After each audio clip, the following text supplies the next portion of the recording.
Bridle.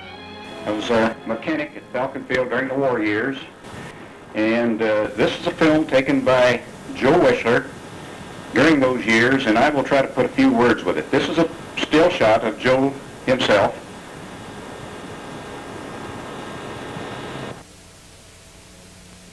This is the airport side view of the administration building and the control tower at Falcon Field. Robert Whitaker in the control tower. Here's a shot of the windsock on top.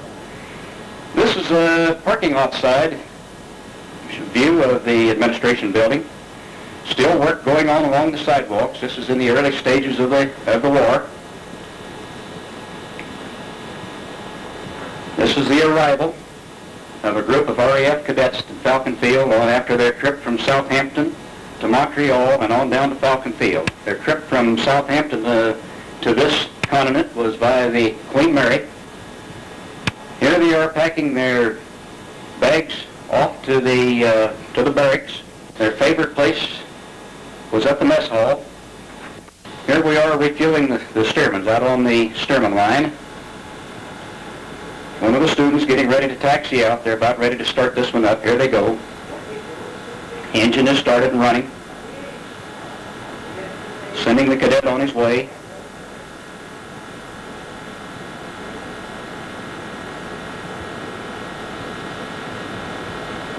Here's another crew, cadet and instructor, getting ready for one of their instruction flights. Here's the starting crew lining up the old inertial starter. This is a real muscle builder here. After it's wound up to its maximum speed, they pull the lever, which turns the propeller over, and the cockpit crew turns on the ignition and starts the airplane, starts the engine. Here they are taxiing out. This is a picture of one of the silver-painted airplanes. We replaced the earlier yellow and blue airplanes. This is a shot of the flight line. Here's the red-cowled AT-6 that was used as the instrument trainer for the instructors. It was not used as a regular training airplane due to the trying to save the instruments. Here's Stearman BT-5, the instructors briefing his students prior to a flight. Here's BP-28 after a less than perfect landing and probably a little bit of a heavy application of brakes. Ground crew riding it back up on its wheels again. This seemed to be a fairly regular occurrence. We got a lot of practice riding them back up, both this, the PT-17 and the AT-6. Here's the boys checking the damage done to the tarmac. Looks like it's in need of a little bit of repair. And this is a view of the cleaning crew performing their evening and nighttime duties. The airplanes were kept in immaculate condition as far as cleanliness is concerned. This was usually done after hours, after the airplanes were through for the day. Most of this type work was done outside the hangar, usually in the open area. This is the original Army Air Corps paint job, the blue, yellow with the candy striped rudder. This was replaced later on with the silver-colored airplane. Here's the 20th Century Fox filming crew filming a BT-13 undergoing maintenance. This is all part of the film The Thunderbirds.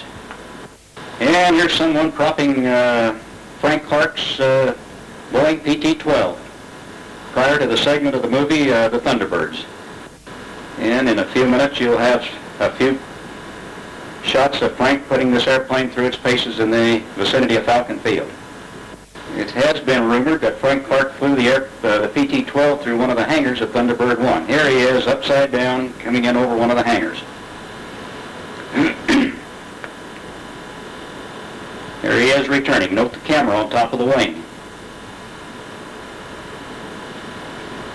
And this is some scenes from the Thunderbirds. Shows the American, British, and Chinese cadets in formation.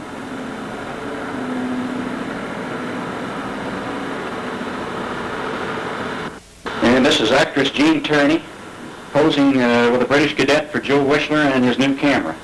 And this was done during the filming of the Thunderbirds by 20th Century Fox. Looks like the British cadet is enjoying every minute of this. Here's instructor Preston soloing a very difficult student. He seemed to have a little problem with this fellow, so this is his method of soloing him. This is all part of the 20th century film. It was not an approved procedure at the field.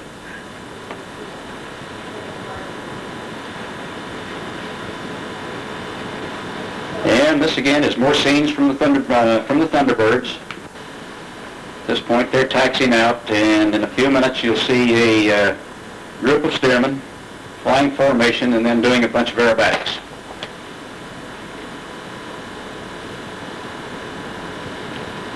Here's 3 of them now in formation on takeoff.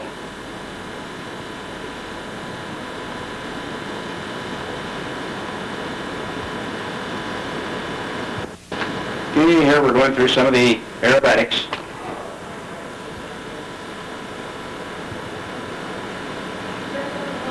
Looks like a slow roll in this case. It's like a snap roll.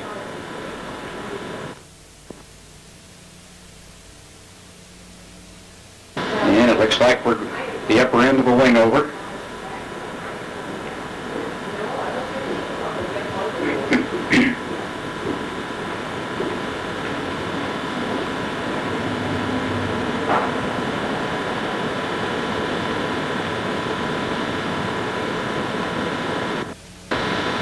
Here's a view of Granite Reef Mountain off north of Falcon Field. Looks like here some mechanic is going to run at the engine on a BT-13. And this is a shot of the BT-13s taking off in formation.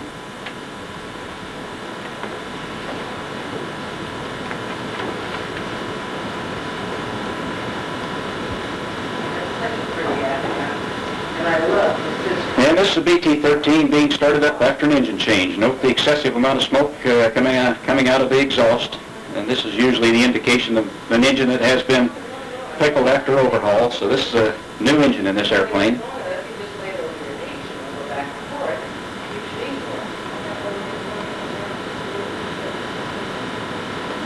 More of the BT-13s out on the line undergoing maintenance.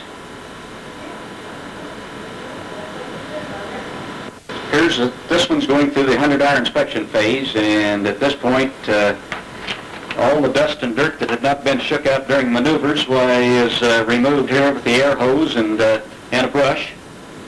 The airplane is thoroughly cleaned at this point. There we're sealing fuel tanks. This is done with chromate paste. Got to view the relief tube in between the 2 mechanics. I'm not going to explain its use.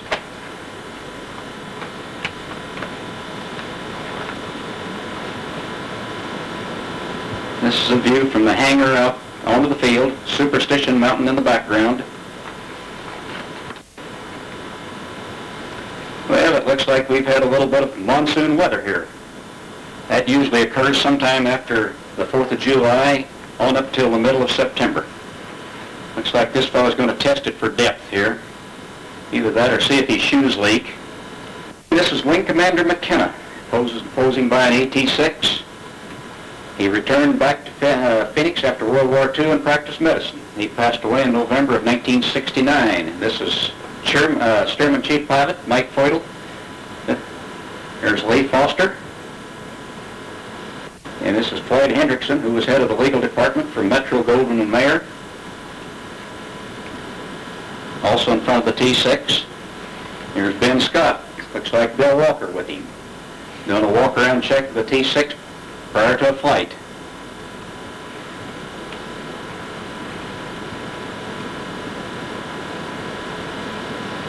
Here's Ted Hanna with an Army Air Corps officer on the left.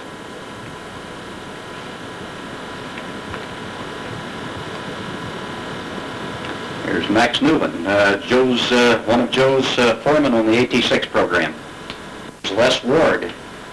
He's Joe Wischler's assistant at Falcon and also remained with him with the Southwest Airlines after the war. Bill Sims. This is Reed French, also one of the maintenance foremen on the AT-6 program.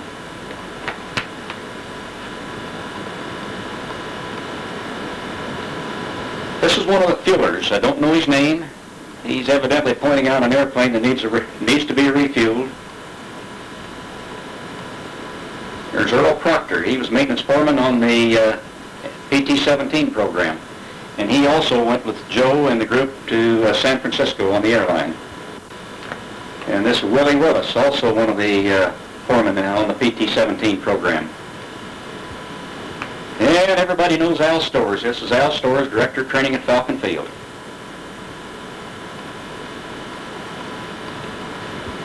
And this is Flight Lieutenant W.R.M. McClelland. He's showing off evidently part of his uniform. I don't know if it's a tie or just what, but he's going through a lot of motions here to show it off anyway. And this is Captain Grant, Commanding Officer of the American Cadets at Falcon Field and the Falcon mascot. This dog came wandering in one day and was the adopted mascot at Falcon Field.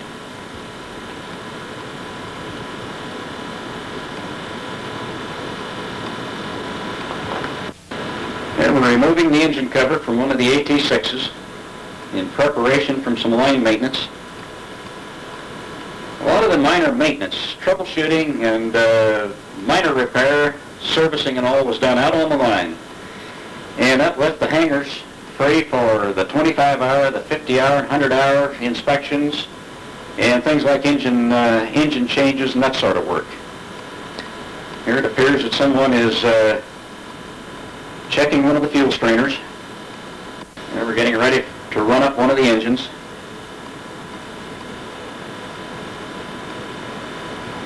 This is a shot of Chuck Whittemore in the tower at Falcon Field. Chuck also remained on as dispatcher for a good many years. Here's an AT-6 taking off in preparation to buzz the field. He'll be back over the field in just a few moments.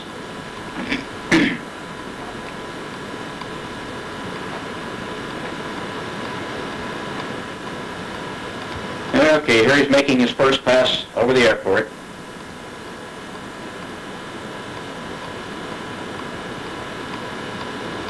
And here's another pass.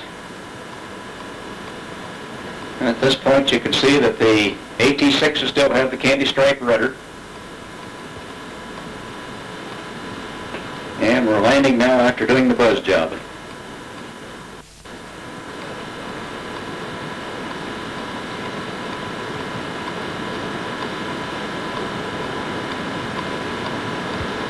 And I believe this is Mike Foyle climbing out of an AT-6 after a flight. Mike looks like he's had a hard day.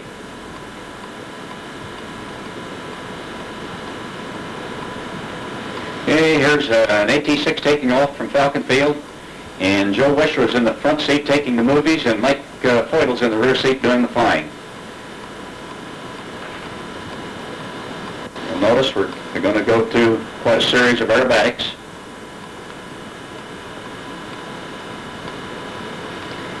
Here's a view of the field from almost directly overhead.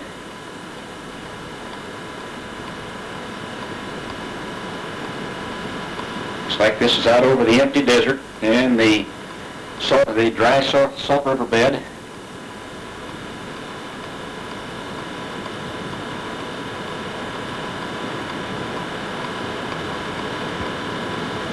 Looks like we're going through a slow roll here.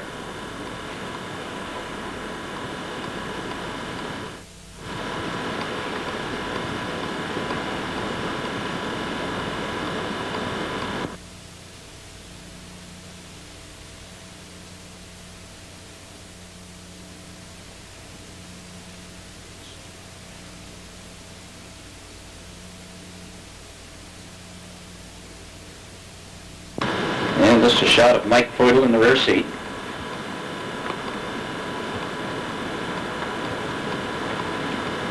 And take note of the citrus groves. Most of these have been removed and housing is in instead of the citrus groves. Camelback Mountain off north of Phoenix and Scottsdale, off in the distance. And this was pretty much a routine procedure. That was getting the airplanes up after a belly landing or a nose over. This is an innovation developed by Joe.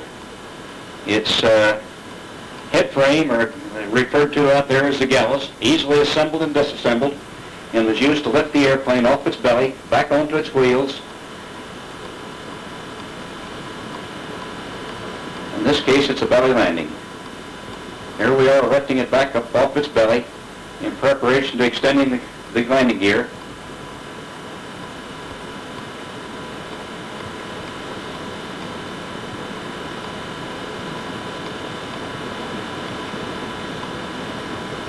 And this airplane was belly landed at the auxiliary field. So in this case, after the wheels are down, the gallows removed, they will remove the propeller and check the crankshaft for run out. And if everything is okay, they'll install a new propeller and take care of some of the minor scrapes and what have you, things like the wing bands, and maybe have to remove them, but the airplane then will be flown back to the airport. And in short time, it'll be back in service. Okay, here's the airplane, the engine being run up. I believe Ben Scott's in the front seat, and I believe Ben and Joe Wischler at that time ferried this one back to Falcon Field.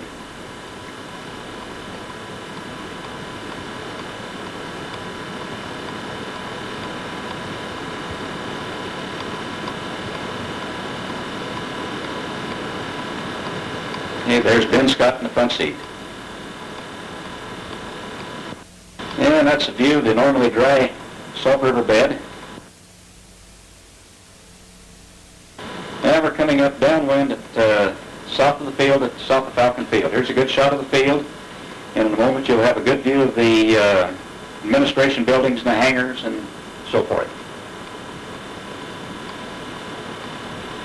Okay, there's a good shot of Falcon Field.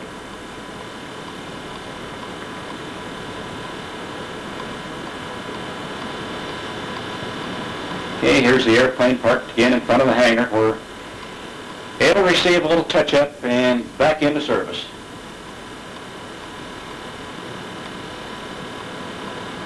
And take note of the Falcon Field insignia on the end of the hangar.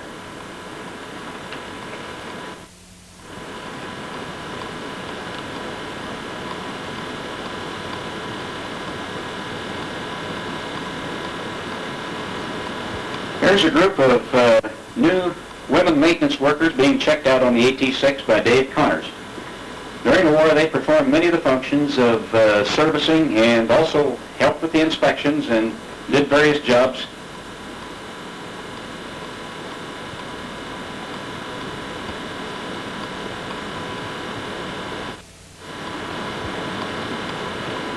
A lot of the work they performed was things like servicing the hydraulic systems and checking tires for air and checking and servicing fuel strainers, things of that sort.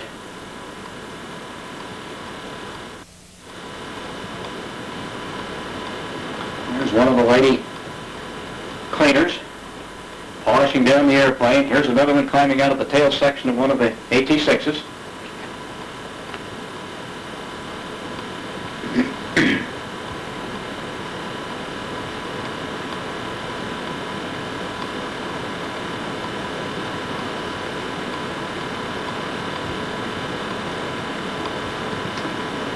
Like one of the ladies is pulling the prop through. This was a routine procedure to assure that there was no oil in the bottom cylinders on the engine. And this was in preparation of starting the engine. This is the method that was used most of the time to get the airplanes in and out of the hangars. Better to push them by hand than it was to hook up the tug and the tow bars. There's one of the lady mechanics masking off the numbers on the airplane.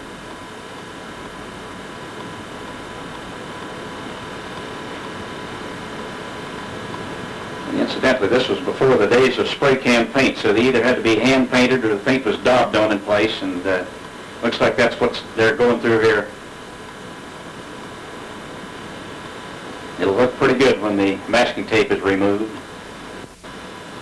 This is a little series that was done by Joe Wischler with a little tape splicing and what have you. This lady appears to be getting ready to start up the engine, which time she'll taxi out, and from all appearances she will make a takeoff and a flight around the field, land and taxi back in. But this is a little of Joe's trickery that he did from time to time, and as far as I know, none of the ladies ever were allowed to taxi the airplanes or things of that sort. But if you'll take note, Joe was very careful not to show the back cockpit on this airplane.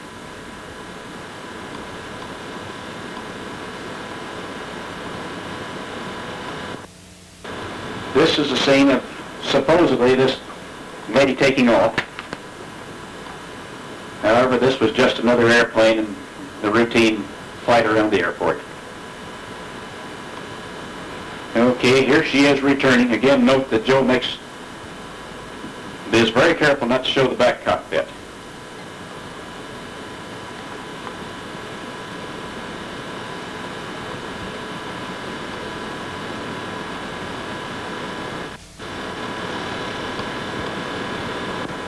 Strenuous job. She's having to wipe the sweat off of her brow. Here's another one of the nose-overs at the field. And this, they're going to try a new procedure developed by Joe Wischler, our superintendent of maintenance. In this case, they're going to remove a wing from one side and the tail surfaces from that side, retract the gear on that side, and roll the airplane back upright. And follow through, and you'll see how it's being done.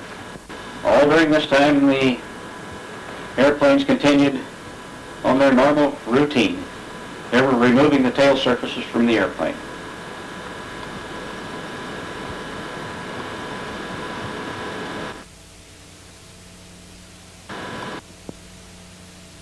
At this point, they're removing the wing.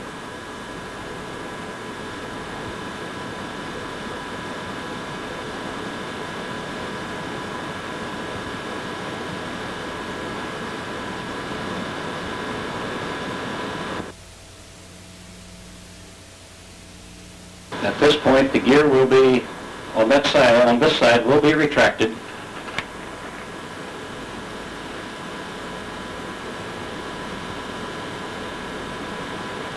Then they'll place some padding down under the center section wing root, and the airplane will be rolled over on its side back onto the extended wheel.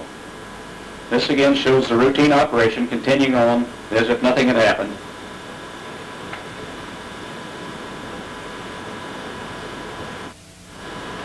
Okay, at this point, the cables are attached to the remaining wing, attached to a tow truck, and then the wings, the cable is attached to the wing out to the other side to arrest its rollover as it comes on over center here. Okay, it's coming on over, back down on its wheel again. No worse for wear and tear. Short time it'll be pulled back down, the other gear extended, and towed back to the hangar for repair, and in just a few hours it'll be back on the line being used as a trainer.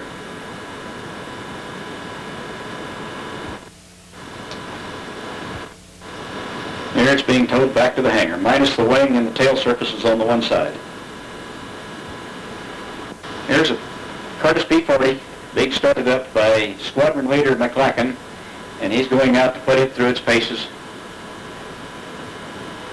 Here he is doing above his job in a pull-up.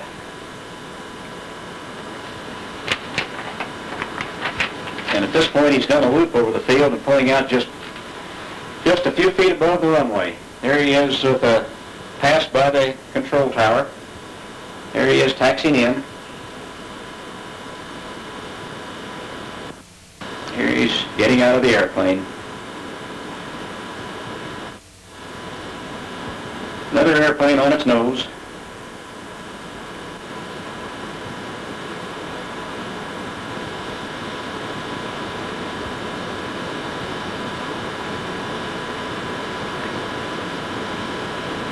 And here it's being set back on all three wheels.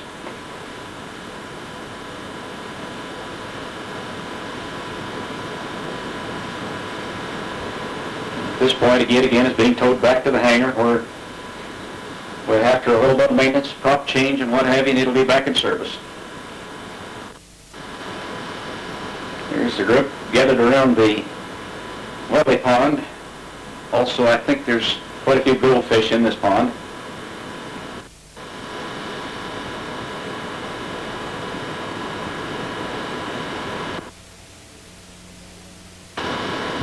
Here it appears some of the RAF officers are escorting some visitor. At this point, I don't know who it is.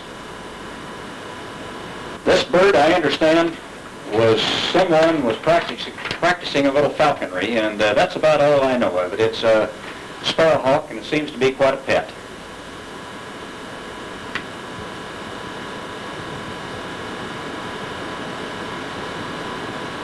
I don't know whether he arrived on the scene on his own or whether he was raised by someone.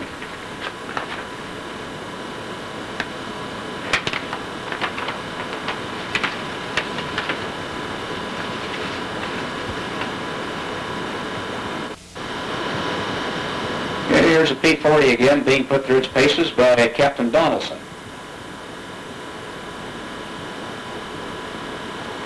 Here he is getting out of the airplane. Take note of the missing left arm. This is an airplane that was downed in the riverbed in the vicinity of Winkleman. And this is going through the procedure of being raised by Joe's hoist and gallows, as it's known, while the maintenance crew was getting the airplane back up on its wheels. And I think in this case the engine had to be changed. There was a crew out clearing a takeoff area down through the riverbed. This one needed quite a bit of work to put back in shape. But after all the maintenance, it was flown out. Here they're getting ready to lift it back up on its wheels. The hoist assembly and gallows, has already been assembled. It will soon be moved up into position to lift it back up on its wheels. Take note, this was landed in some pretty rough country out there.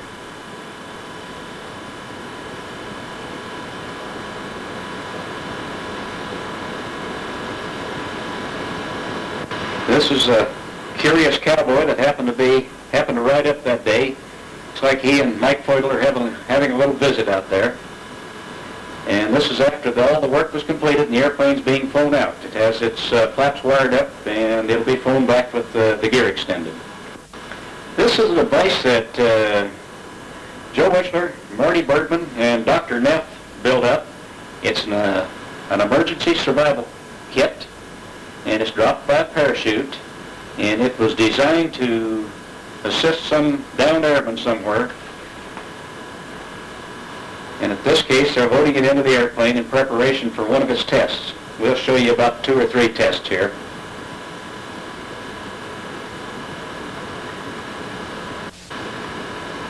There's the airplane getting ready to drop it out. Okay, here it goes. Like a pretty soft landing.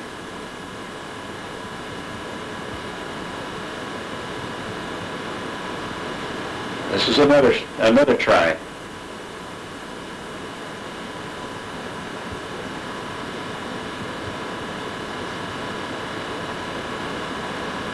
And I believe this is Marty Bergman out trying to collapse the chute.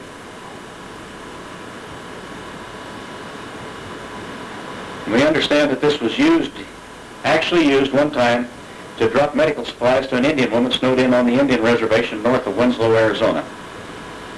This is Mike Feudle taking off in aircraft 201. And the next several scenes will be doing formation flight out over the valley in the vicinity of Falcon Field. He'll soon be joined up with another group of airplanes.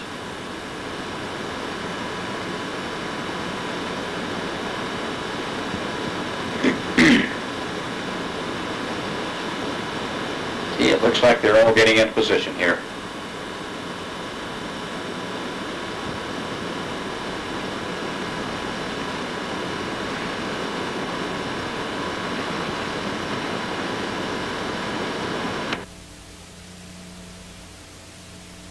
Okay, they went back and landed in formation and then made another takeoff.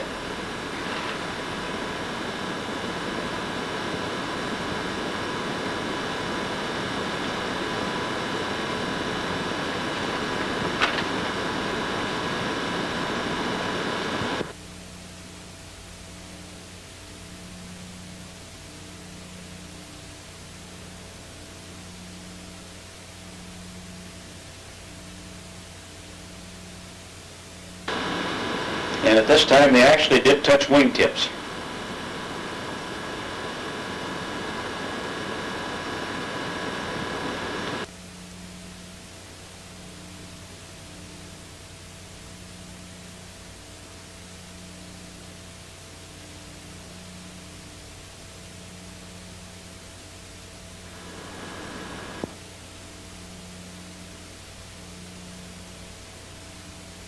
And again, some of the citrus groves in the vicinity of Falcon Field, most being replaced now by homes and businesses.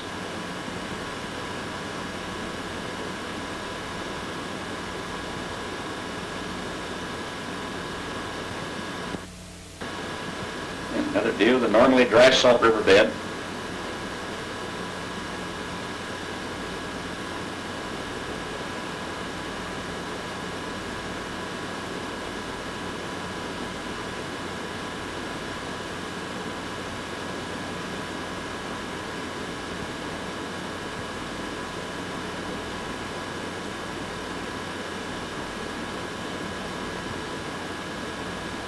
And Camelback Mountain in the distance, just north of Phoenix and Scottsdale.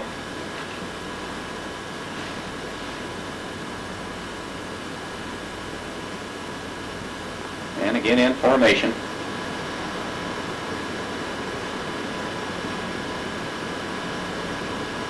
That's an excellent shot there. Peeling off.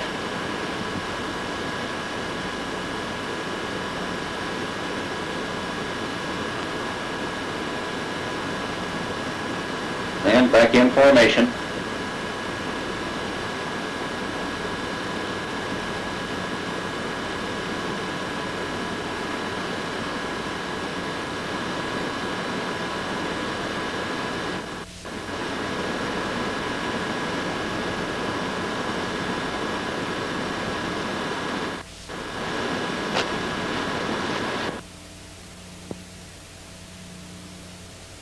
And this was supposedly a salute to Lord and Lady Halifax. That was done by the steerman.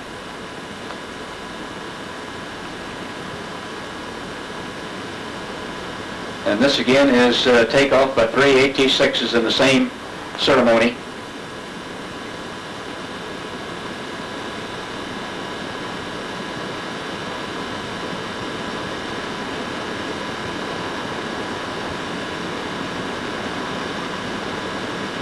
This was a flyby at that function. I believe they left here for a day or two and returned later, and I think there's more on the Lord and Lady Halifax further on in this film. Here's these airplanes landing in formation.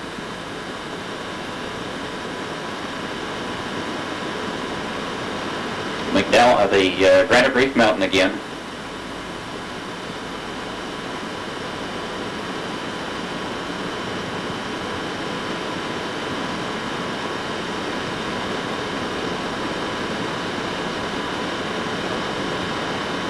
Doing a slow roll.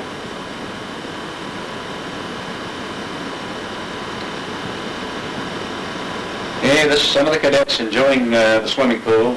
This was donated to the RAF Cadets by the movie company 20th Century Fox for their participation in filming the movie The Thunderbirds.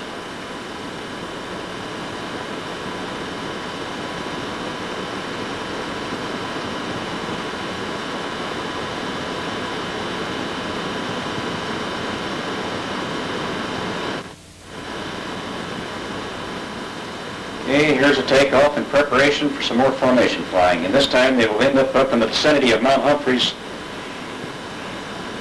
close to Flagstaff.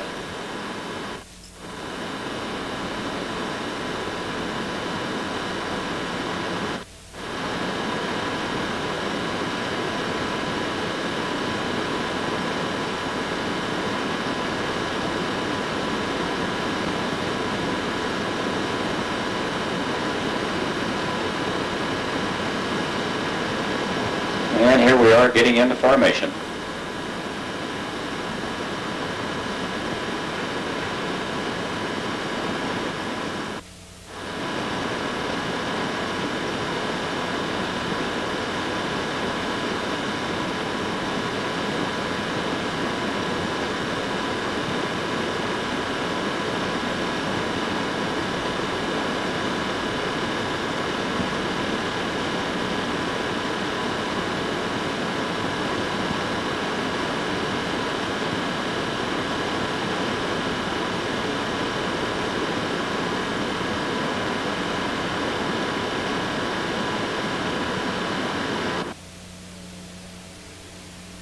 There's a west end view of the famous Superstition Mountains, just east of Falcon Field.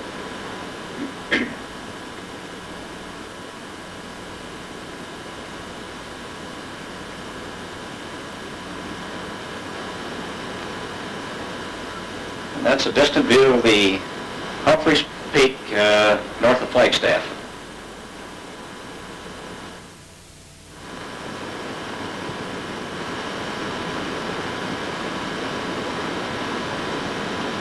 This flight will take us up over the Sedona, Oak Creek Canyon area, over Flagstaff, and up just south of Mount Humphreys, or San Francisco Peaks.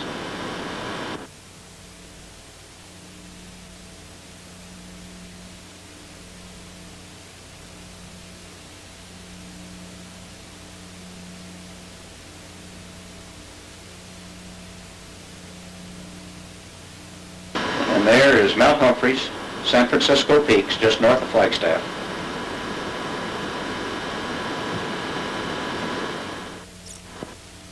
And this, we believe, is the city of Flagstaff itself. The flag being situated in the pines as it is, it's a little hard to pick out here, and it also looks like there's considerable snow on the ground. I think this is called A1 Mountain, just southwest of Flagstaff. This is back down over the Sedona area, just past the Red Rocks. Again, I believe that's Bill Williams Mountain in the distance there. At this point, we have several graduations. This is not just one graduation. It appears in this movie that several graduations are taped together, and noting that by the differences in uniforms, summer and winter and what have you. So bear with us and we'll give you what we can on it. Here's the RAF cadets marching to their graduation. And this is the termination, or the climax of their training program here. This is the day they'll all receive their wings.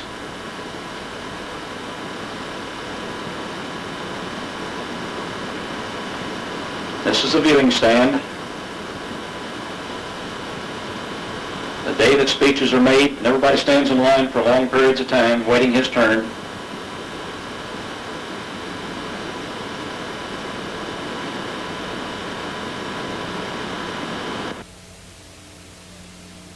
Here's Flight Commander, Wing Commander McKenna in the viewing stand getting ready to make his speech. Here's one of the first cadets to be presented with his wings. Wing Commander McKenna presenting them.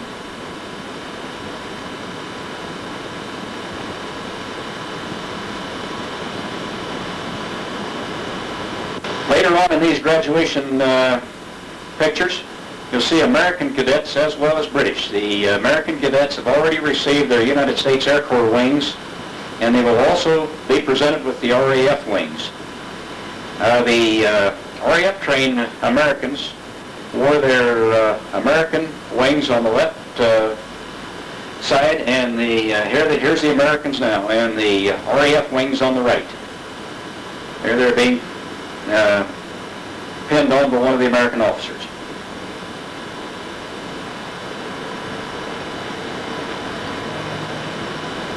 But take note, this is not just one graduation, this is a series of graduations all put together here in this one area on this film.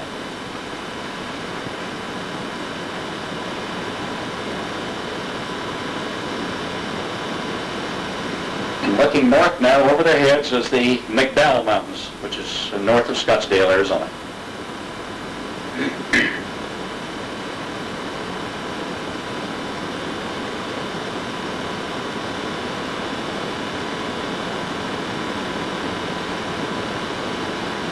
And again, take note, this the scene has changed here from the summer dress to the winter dress. So this is a series of graduations, not just one. And this is a shot from above the viewing stand.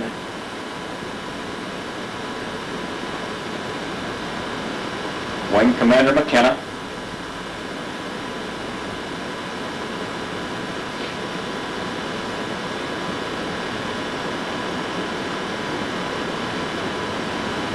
And at this point, you'll see a combination of RAF and American cadets marching in formation. And this is the Lockheed Hudson converted to a passenger airplane that brought Lord and Lady Halifax to Falcon Field. This is their return trip, which is they've spent a little more time, a little more extensive than the first quick trip through. Here's Lord Halifax here. I believe that's Wing Commander McKenna with him. This is Lady Halifax. Note the missing left hand.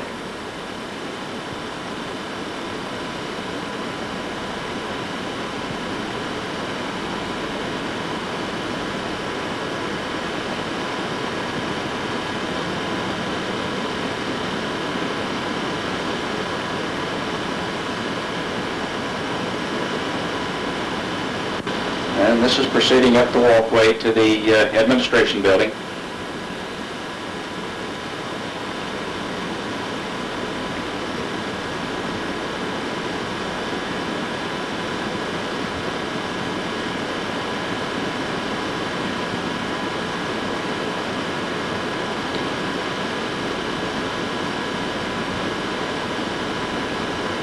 And this brings us to the conclusion of the film, and a few more photos of Joe Wischler and his wife coming up here, and that'll be the end of it. And we thank you.